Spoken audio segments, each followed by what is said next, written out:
Thank you, Madam Speaker. I think it's interesting that we have bills this year that come on the heels of efforts to rein in corruption in our election system, to make it harder, make it more difficult to find, discover, and mete out the fraud that is endemic to our system.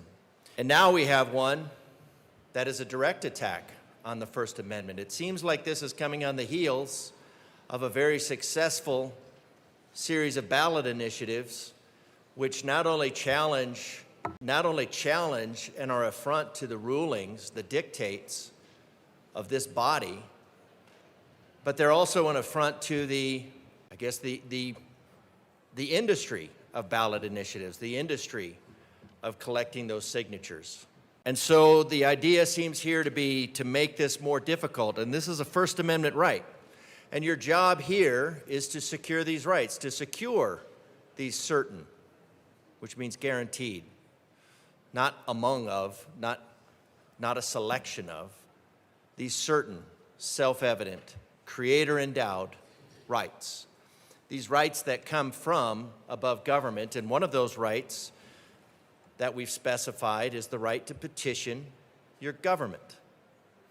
And so this body's duty that you swore an oath to, that you took a pledge to this morning, again, is to secure the rights, not to make it harder, not to make the citizens in the gallery jump through more hoops.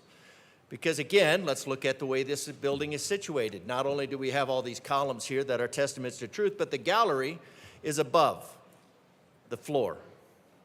And the floor is far above the executive. The citizens in the gallery have the rights. We, in this room, have the just power derived from the consent of the governed to act collectively on their behalf. That doesn't mean we can impose, doesn't mean we're allowed to. Certainly can, because we have the coercion behind us.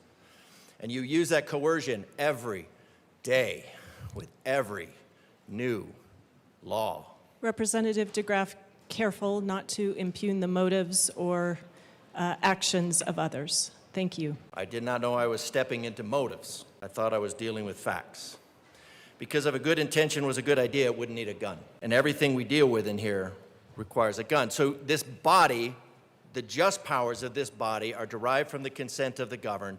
And those, in the just system, we're not allowed to do to the citizens of Colorado what the citizens of Colorado cannot do individually. Yet that is done every day, legislating from one pocket to another. So we have a fiscal note of zero, or we have fiscal notes of zero.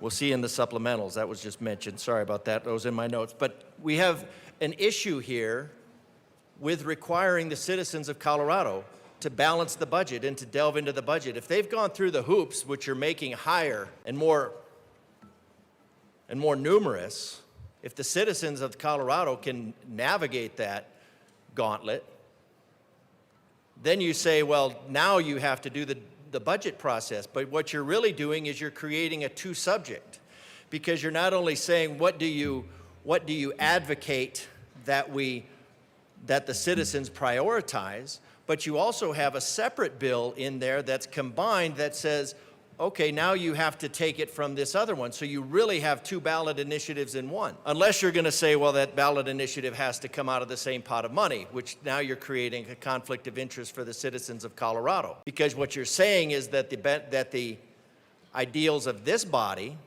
the body that is supposed to serve the citizens of Colorado, that is supposed to form the basis of a just government for these sharp-dressed youngsters on the wall over here, that we want to preserve for them, that this body knows better. So we're creating a problem in and of itself.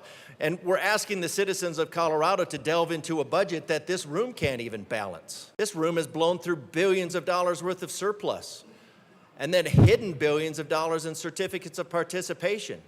And then you have the audacity to say to the citizens of Colorado, well, you need to have some fiscal responsibility. And then to reject the naming, like the board is somehow nonpartisan, and you're going to allow a partisan body to choose the title, when we know the choosing of the title is a very deliberate way to either promote it or kill it. And if the citizens of Colorado go through this, and of course, what you should be doing is making the process easier for the citizens of Colorado to get something on a ballot, not preserving your empire over here and saying that the citizens of Colorado can sit down, shut up, and color and like it. We need to be making this process easier for the citizens of Colorado, not more difficult. This is all about making it more difficult. This is all about silencing the voices of the citizens of Colorado. Probably because 3 ballot initiatives have been successful in challenging your sacred cows. So I ask for a no vote on this bill. We remember to what it was we took an oath, and that is to secure the rights of the citizens of Colorado, not usurp them, not override them, not tell the citizens of Colorado what they may and may not do. I ask for a no vote.